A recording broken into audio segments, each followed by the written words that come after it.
Hello everyone, my name is Vanshika Madnawat and today I'm going to explain you the topic of assembly level programming in microprocessor. So what are we going to learn today?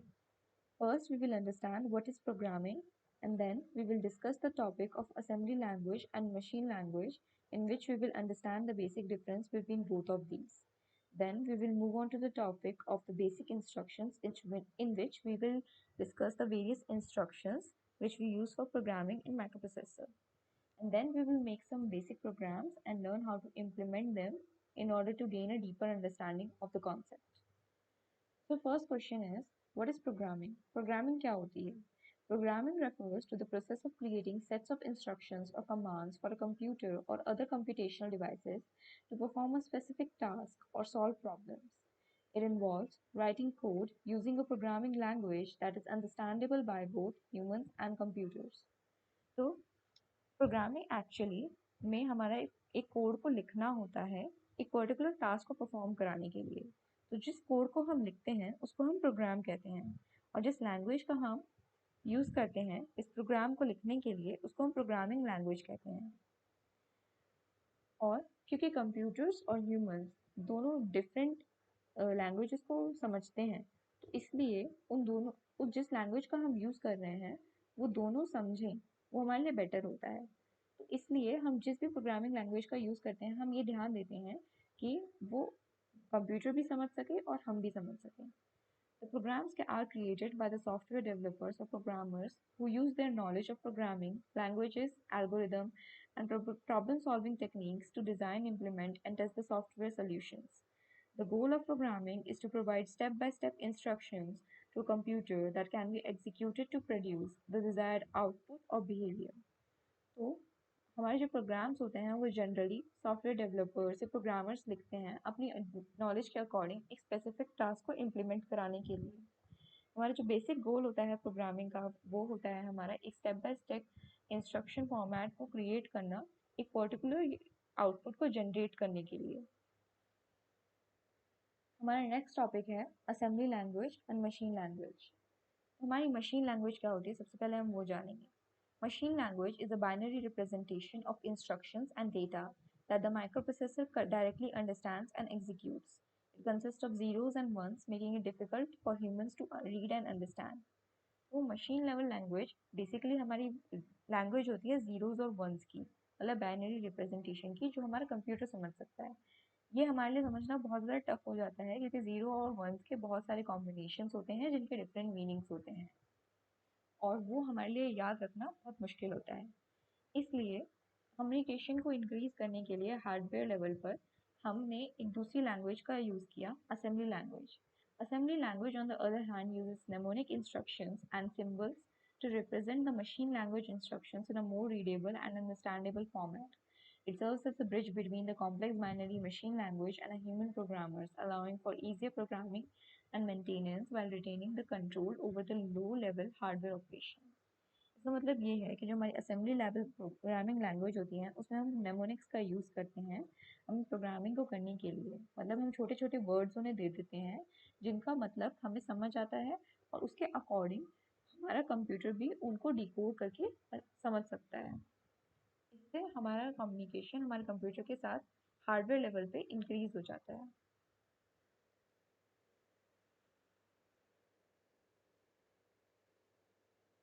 Next is basic instructions. इसमें हमारे बहुत सारे different types के instructions होते हैं जो हम programming में यूज़ करते हैं। तो वो इंस्ट्रक्शंस कौन कौन से होते हैं यहाँ पे दिखा देते हैं। जैसे सबसे पहला हमारा होता है data transfer instructions. Data transfer instructions basically वो इंस्ट्रक्शंस होते हैं जो हम अपने डेटा को एक जगह से दूसरी जगह पे ट्रांसफ़र करने के लिए यूज़ करते हैं, जैसे कि हमारा MOV, MVI, LXI, LDA, STA etcetera. उसके बाद आते हैं हमारे अरिथमेटिक इंस्ट्रक्शंस। अरिथमेटिक इंस्ट्रक्शंस हमारे वो इंस्ट्रक्शंस होते हैं जो हमारे अरिथमेटिक ऑपरेशंस को परफॉर्म करने में हेल्प करते हैं, जैसे addition, subtraction, increment, decrement etcetera. Then आते हैं हमारे लॉजिकल इंस्ट्रक्शंस जो जैसे कि हम एंड और नॉट, कंपेयर, कॉम्प्लीमेंट इन सब का यूज़ करते हैं, तो उसके लिए हमारे डिफरेंट इंस्ट्रक्शंस होते हैं। फिर आते हैं हमारे ब्रांचिंग इंस्ट्रक्शंस। जब हम एक कंडीशन को प्रोवाइड करते हैं और उसके अकॉर्डिंग हम कोड को जनरेट करते हैं, उसमें हम ब्रांचिंग इंस्ट्रक्शंस का यूज़ करते हैं, जैसे JMP, JCJN, CJP, JM etcetera. उसके बाद आते हैं हमारे स्टैक इंस्ट्रक्शंस, जो हम स्टैक इम्प्लीमेंटेशन के लिए जनरली यूज़ करते हैं माइक्रोप्रोसेसर के अंदर। फिर आते हैं हमारे इनपुट आउटपुट इंस्ट्रक्शंस, जो हमारे इनपुट और आउटपुट को लेने के लिए इस्तेमाल होते हैं। फिर आता है हमारे मिसलेनियस इंस्ट्रक्शंस, ये हमारे वो इंस्ट्रक्शंस होते हैं जो हमारे कोड में एग्जीक्यूट होते हैं, जैसे कि HLT का मतलब होता है हॉल्ट द माइक्रोप्रोसेसर, जो हमारे हर प्रोग्राम के एंड में लिखा जाता है। हमारे कुछ बेसिक इंस्ट्रक्शंस हैं जो हम प्रोग्रामिंग में यूज़ करते हैं। अब हम देखेंगे कि हम प्रोग्राम्स कैसे बनाते हैं। उसके लिए मैं एक सॉफ्टवेयर का यूज़ करूँगी जिसका नाम है JNU Sim 8085। सबसे पहला प्रोग्राम जो हम बनाएंगे वो होगा हमारा एडिशन ऑफ टू नंबर्स। तो उसके लिए हम एक बहुत बेसिक प्रोग्राम बनाएंगे जिसमें हम अपने NVI इंस्ट्रक्शंस का यूज़ करेंगे अपने एक्यूमुलेटर के अंदर एक हेक्साडेसिमल वैल्यू को स्टोर करने के लिए। जैसे हम मान लेते हैं हमने 40 हेक्साडेसिमल वैल्यू स्टोर की है हमारे एक्यूमुलेटर के अंदर। उसके बाद हम रजिस्टर B में भी इमीडिएटली एक वैल्यू को स्टोर कराएंगे। हम सेम वैल्यू ले लेते हैं। उसके बाद हम एक इंस्ट्रक्शन पास करेंगे ऐड भी, जो हमारे एडिशन में हेल्प करेगा हमारे एक्यूमुलेटर और हमारे रजिस्टर B की वैल्यू को। एडिशन परफॉर्म होने के बाद हमारा जो रिजल्ट है वो हमारा एक्यूमुलेटर के अंदर स्टोर हो जाएगा। जब हम इसे एग्जीक्यूट कराते हैं तो अब इसका शॉर्टकट होता है हमारा F9। तो अगर हम इसे प्रेस करेंगे, यहाँ हम देख सकते हैं कि हमारी वैल्यूज़ चेंज हो गई हैं। यहाँ हुआ क्या है कि हमारी 80 हमारी वैल्यू स्टोर हो गई है हमारे एक्यूमुलेटर के अंदर, और हमारी B रजिस्टर के अंदर 40 वैल्यू स्टोर हो गई है। ऐसा क्यों हुआ? जब हमने ये इंस्ट्रक्शन परफॉर्म कराया तो हमारी एक्यूमुलेटर के अंदर 40 वैल्यू स्टोर हुई। अगर हम स्टेप इन करते हैं प्रोग्राम के अंदर तो हम देख सकते हैं सबसे पहले हमारी 40 वैल्यू स्टोर हुई है। उसके बाद हमने देखा कि हमारी नेक्स्ट अगर हम इंस्ट्रक्शन परफॉर्म करेंगे तो हमारी 40 ही B रजिस्टर के अंदर स्टोर हुई है।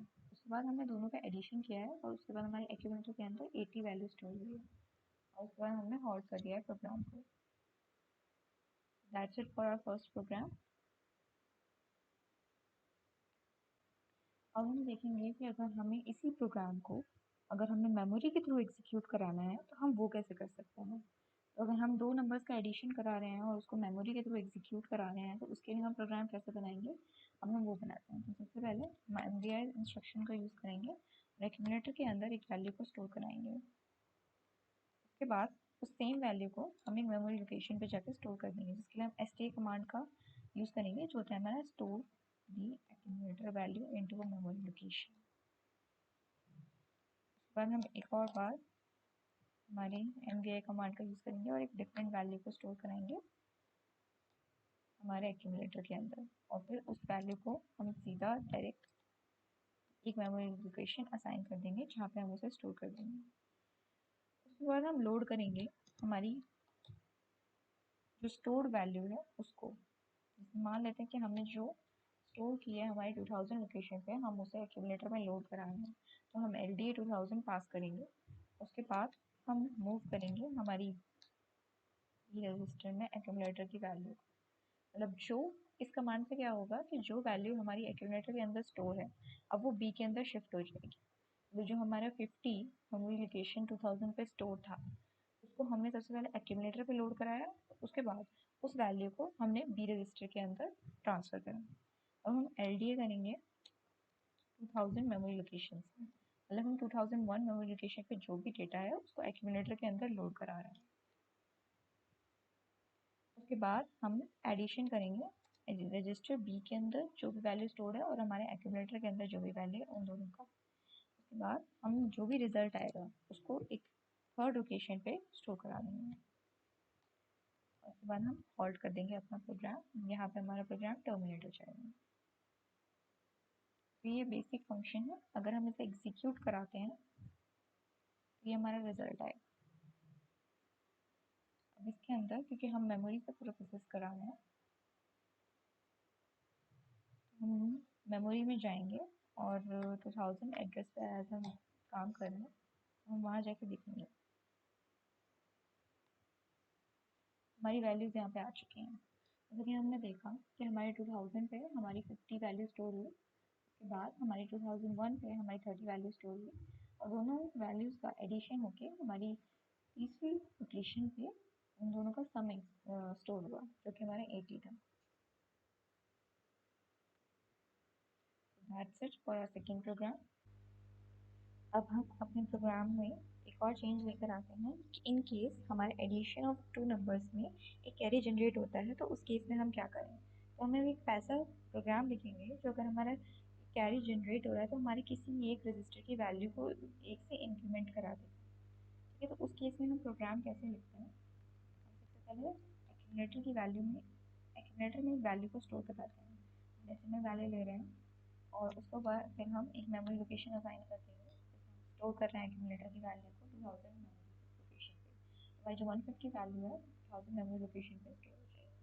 उसके बाद हम एम एक और ले रहे हैं, डेसिमल वैल्यू को एक्यूमुलेटर के अंदर स्टोर करा रहे हैं। उसके बाद हम उस सेम को 2001 मेमोरी लोकेशन पे स्टोर करा रहे हैं। फिर हम लोड करा रहे हैं हमारे 2000 मेमोरी लोकेशन से डेटा को हमारे एक्यूमुलेटर के अंदर और हम उस डेटा को मूव कराएंगे हमारे बी रजिस्टर से एक्यूमुलेटर के, आई मीन एक्यूमुलेटर से हमारे बी रजिस्टर के अंदर। उसके बाद हम लोड कराएंगे हमारे 2001 से हमारे एक्यूमुलेटर के अंदर वैल्यू को लोड कराएंगे हम और फिर उसके बाद हम इन दोनों का एडिशन कर देंगे।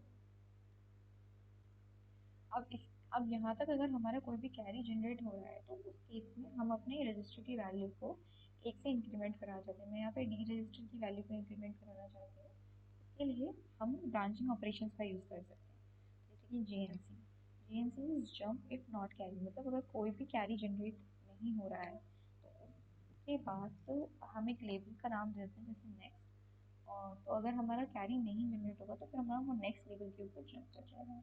इन केस कैरी जनरेट हो रहा है तो हमारी वो इंक्रीमेंट हो जाएगी हमारे रजिस्टर की वैल्यू। मैं डी रजिस्टर ले रही हूँ, फिर हम नेक्स्ट वेरिएबल को एक कमांड जो हम जो भी कमांड है वो असाइन कर देते हैं। तो इस केस में अगर हमारा ये प्रोग्राम एग्जीक्यूट होगा तो हमारी जो भी वैल्यू है उसको हम स्टोर करा देंगे 2002 मेमोरी लोकेशन पे विद और विदाउट कैरी।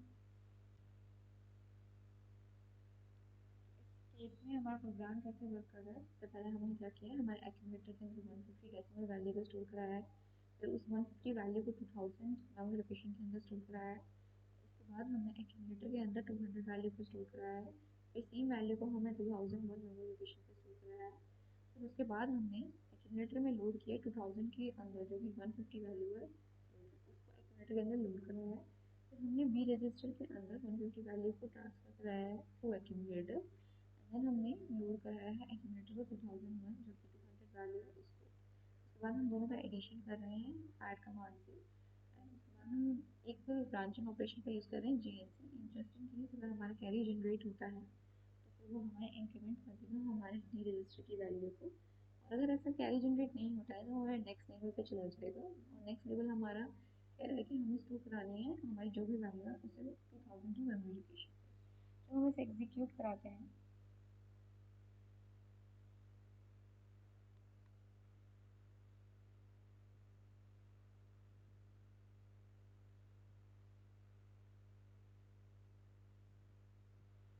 जब हम इसे एग्जीक्यूट कराते हैं तो हम यहाँ पे देखते हैं कि जो भी हमारा डेटा है जैसे 150 हमारा 2001 मेमोरी लोकेशन के अंदर स्टोर हो गया है, 2001 मेमोरी लोकेशन के अंदर हमारा 200 स्टोर हो गया है, एंड इन दोनों को हम ऐड करें तो हमारे 90 को मिलेंगे। ऐसा क्यों? क्योंकि हमारे यहाँ पे कैरी जनरेट हो रहा है तो हमारी जो वैल्यू है वो हमारी डेटा लिमिट को एक्सीड कर रही है, तो 255 को एक्सीड कर रही है। तो 255 के बाद जितने भी हमारे नंबर्स आ रहे हैं वो हमारे यहाँ पे वो वैल्यू 2000 की मेमोरी लोकेशन में स्टोर हो जाएगी और यहाँ पे हमारे डी रजिस्टर के अंदर हमारी 1 तक इंक्रीमेंट हो चुका है, हमारा 00 था यहाँ पे तो हमारा यहाँ पे 1 हो गया है, मतलब यहाँ पे कैरी जनरेट हो रहा है। अब अगर हमें इसी केस में सब्ट्रैक्शन को बनाना है तो वो हम कैसे बनाएंगे। हम सबसे पहले तो इसमें पार्ट को हटा देते हैं, उसके बाद हम यहाँ पे सब्ट्रैक्शन करेंगे।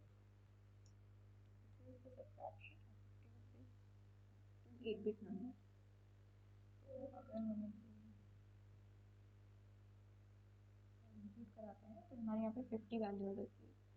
इस प्रोग्राम को हम कैसे करते हैं वो भी हम देखेंगे। सबसे पहले हम क्या कर रहे हैं, हम एक्यूमुलेटर के अंदर 150 वैल्यू को स्टोर करा रहे हैं। उसके बाद हम उस वैल्यू को स्टोर करा रहे हैं हमारे 2000 मेमोरी लोकेशन के अंदर। उसके बाद हम क्या कर रहे हैं कि हम 200 को स्टोर करा रहे हैं हमारे एक्यूमुलेटर के अंदर और फिर उस वैल्यू को स्टोर करा रहे हैं हम 2001 मेमोरी लोकेशन के अंदर। उसके बाद हम लोड करा रहे हैं हमारे एक्यूमुलेटर के अंदर उस 2000 वाली वैल्यू, यानी कि जो हमारी 150 वैल्यू है उसको हम लोड करा रहे हैं, उसे बी में ट्रांसफ़र कर रहे हैं। अब यहाँ पे देखने वाली बात ये है कि हमारा जो हम यहाँ पे सेकेंड लोड करेंगे वो हमारी होगी 200 वैल्यू, विच मीन्स कि अगर हम सब्ट्रैक्शन करेंगे तो वो हमारी होगी 200 माइनस 150। तो अगर हम 200 माइनस 150 करते हैं तो हमारी 50 वैल्यू आती है, तो उसके अकॉर्डिंग हमारे यहाँ पे 50 स्टोर हो गया। This is a subtraction between the two 8 bit numbers, जो कि यहाँ पे मैंने आपको दिखाया।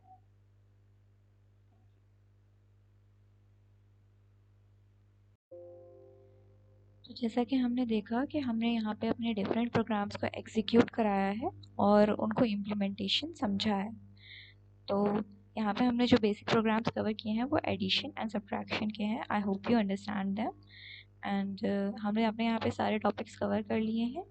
That is for the video and thank you very much.